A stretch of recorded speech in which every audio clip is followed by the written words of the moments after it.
கமலோடு மோது, விமலோடு மோதாதே அப்படிங்கிற மாதிரி விமல் நடிச்சு இப்ப ரீசெண்டா தியேட்டர் ரிலீஸ் ஆன படம் தான் மகாசேனா. வணக்கம். நான் ஆனந்த்.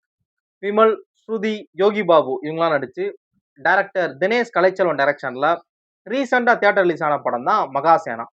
இந்த படம் வந்து ஒரு ட்ரைபல் ரிவெஞ்ச் டிராமா. படத்தோட ஸ்டோரி என்ன அப்படின்னா, விமல் வந்து ஒரு மலைவாழ் மக்களோட தலைவர் மாதிரி இருக்கிறாரு.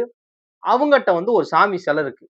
இதை எப்படியாவது அந்த சாமி சிலைய தான் எடுத்துக்கணும்னு சொல்லி இன்னொரு ஆப்போசிட்ல இன்னொரு மலைவாழ் மக்கள் குரூப் வந்து அதுக்கு வந்து முயற்சி பண்ணிக்கிட்டே இருக்காங்க. அவங்க நினைச்ச மாதிரி அந்த சாமி சிலையை எடுத்துக்கிட்டாங்களா எடுக்கலையா அப்படிங்கிறது தான் இந்த மகாசேனா. படத்துல நடிச்ச ஒவ்வொரு ஆர்டிஸ்டுமே அந்த கதாபாத்திரத்துக்கு டைரக்டர் என்ன டிமாண்ட் பண்ணாரோ அதை கொடுத்துருக்காங்க. அவங்கள குறை சொல்லவே முடியாது. படத்தோட ஸ்கிரீன் பிளே பெஸ்டா இல்ல. படத்தோட ஸ்கிரீன் பிளே எந்த இடத்துலயுமே ஒரு கிரிப்பாவும் இல்ல, ஒரு என்கேஜா இல்ல அப்படின்னு சொல்லி படத்தோட ஸ்கிரீன் பிளே ரொம்ப ஒரு வீக்கான ஸ்கிரீன் பிளேவா தான் இருந்துச்சு. Story okay. எல்லா ஸ்டோரியுமே ரொம்ப ஒரு யூனிக்கா இருக்காது. ஆல்ரெடி நம்ம நெறைய படங்கள்ல பார்த்த ஒரு ஸ்டோரியா தான் இருக்கும் பிளாட். ஆனா அத எக்ஸிக்யூட் பண்ற விதம் இருக்குல்ல, அது ரொம்ப செமத்தியா பண்ணியிருப்பாங்க அந்த டைரக்டர். அதோட ஸ்கிரீன் பிளேல தான் டைரக்டரோட கத்துக்கிட்ட மொத்த வித்தைய இறக்கியிருப்பாங்க. இதுல அப்படி எந்த இடத்துலயுமே தோணல. அது மாரி படத்தோட ஸ்கிரீன் பிளே வந்து ஒரு கட்டத்துல படம் ஆரம்பிச்ச கொஞ்ச நேரத்திலே அத முடிவு பண்ணிரலாம். ஒரு 20 நிமிஷத்துக்குள்ளேயே நமக்கு அது தோணிருது. என்னன்னா, படம் பாட்டுக்கு ஓடிக்கிட்டு இருக்கு. காதுல கேட்டுட்டு ஃபோன் எடுத்து பார்க்குற நிலைமைக்குலாம் நான் வந்துட்டேன் ஒரு கட்டத்துல. சரி படம் ஓடட்டும். காதுல ஃபோன பார்த்துட்டோம்னு சொல்லி நான் பாட்டுக்கு ஃபோன்ல Instagram யூஸ் பண்ணிக்கிட்டு இருக்கேன். அந்த மாதிரி ஒரு கட்டத்துல என்ன உள்ள தள்ளிருச்சு. அது நெறைய பேருக்கு அது பண்ண வாய்ப்பு இருக்கு. படத்தோட மியூசிக் நல்லா இருந்துச்சு. சினிமாட்டோகிராஃபருமே அவங்களோட ஒர்க்க அவங்க நல்லா பண்ணியிருந்தாங்க. டைரக்டர் மட்டும் தான் அவரோட ஒர்க்க நான் கரெக்ட்டா பண்ணலையோ அப்படிங்கிற மாதிரி எனக்கு தோணுச்சு. மத்த எல்லாருமே அவங்களோட ஒர்க் நல்லா பண்ணியிருந்தாங்க.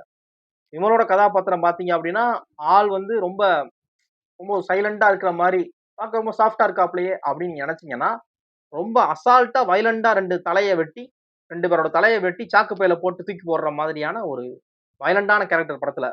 ஆனா பார்க்கறவங்களுக்கு தெரியாது. ஒரு குட்டி குழந்தை மாரி தான் இருப்பாப்ல. ஸ்ருதி படத்துல கூடவே வராங்க.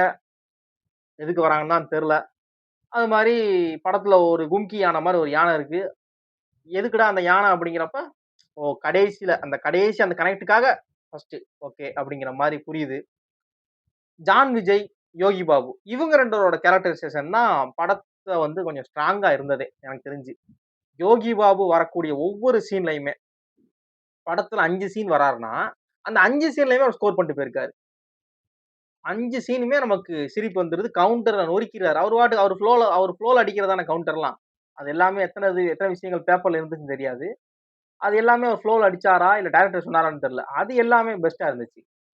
ஜான் விஜய் அவர் இந்த காமெடி கதாபாத்திரம் எடுத்து பண்ணாலும் சரி, இல்ல வில்லன் மாதிரி ஒரு கதாபாத்திரம் எடுத்து பண்ணாலும் சரி, அந்த கதாபாத்திரமாய் மாறிடுவாருன்னு டவுட் இல்ல. இதுலயுமே ஒரு கதாபாத்திரமா நடிச்சிருக்காரு. அத பார்க்கிறப்பயே நமக்கு இரிட்டேட் ஆகுது. அந்த கேரக்டரைசேஷன் நல்லா இருந்துச்சு. அவரோட நடிப்புமே நல்லா இருந்துச்சு. ரொம்ப அசால்ட்டா அந்த வில்லனிசம் ஈஸியா உண்டு பண்ணிருவாரு. அவரோட ஸ்லாங்ல. அம் படத்துல காமெடினாலே யோகி பாபு தான். வேற எதுவும் இல்ல. அதுவும் இன்னொரு படத்துக்குள்ள ஒரு நல்ல விஷயம் என்ன அப்டின்னா, நெறைய இன்ஃப்ளூயன்சர்ஸ உள்ள படத்துல யூஸ் பண்ணியிருந்தாங்க. அது ரொம்ப நல்லா இருந்துச்சு.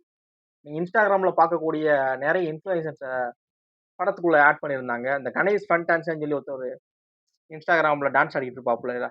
அவரு கூட இப்ப சன் டிவில சீரியல் பண்ணிட்டு இருக்காரு. அவர மாரி ஆட்கள் வந்து நெறைய பேருக்கு வாய்ப்பு குடுத்துருக்காங்க. கிட்டத்தட்ட அது ஒரு ஒரு சின்ன அது ஒரு போர்ஷன் மாரி உள்ள படத்துக்குள்ள டிராவல் ஆகுது. ஒரு கிட்டத்தட்ட 30, 40 பேர் கிட்ட அவங்க Instagram செலிபிரிட்டியா தான் இருப்பாங்கன்னு நெனைக்கிறேன். அதுல இந்த ஒரு ஆள எனக்கு தெரியும். பார்த்திருக்கேன். அப்படிங்கிறப்ப அந்த மாரி நெறைய பேருக்கு வாய்ப்பு குடுத்துருக்காங்க. அது கொஞ்சம் நல்ல விஷயம். படத்துல படத்தோட ஸ்கிரீன் பிளே வொர்ஸ்ட்டா இருந்துச்சுங்கிறது மட்டும் தான் என்ன பொறுத்தவரைக்கும் ஒரு பெரிய குற்றச்சாட்டே. அது பெஸ்ட்டா பண்ணியிருந்தோம்னா நல்லா இருந்திருக்கும். அது இல்ல. அது மாரி படம் எந்த இடத்துலயுமே என்ன சர்ப்ரைஸ் பண்ணவே இல்ல. நான் பாட்டுக்கு பார்த்துக்கிட்டு இருக்கேன். சரி வந்தாச்சு, பார்ப்போம் என்ன பண்ண அப்படிங்கிற மாரி பார்த்துக்கிட்டே இருக்கேன். ஒரு கட்டத்துல என்ன பண்ணேன், காது வழியா கேட்டுக்குவோம். எதுக்கு நம்ம பாட்டுக்கு ஃபோன் பார்ப்போம்ன்னு சொல்லி நான் பாட்டுக்கு ஃபோன பார்த்துக்கிட்டு இருக்கேன். அந்த ஒரு இதுக்கு என்ன தள்ளிருச்சு. நீங்க பாருங்க. உங்களுக்கு மேபி படம் புடிக்கலாம். அப்படி பார்க்க நினைச்சீங்க அப்படின்னா, உங்க நியர்பை தியேட்டர்ல படம் நிச்சயம் அவைலபிளா இருக்கும். இது என்ன என்ன இது எனக்கு இந்த படத்த பத்தின ஒப்பீனியன். நீங்க இந்த படத்த பார்த்திருந்தேன் அப்படின்னீங்கன்னா, இந்த படத்த பத்தின உங்களோட ஒப்பீனியன் உங்களுக்கு பிடிச்சுச்சா? பிடிக்கலையா? அப்படிங்கிறத மறக்காம நம்ம கமெண்ட் பாக்ஸ்ல ஷேர் பண்ணுங்க. தெரிஞ்சுக்குவோம்.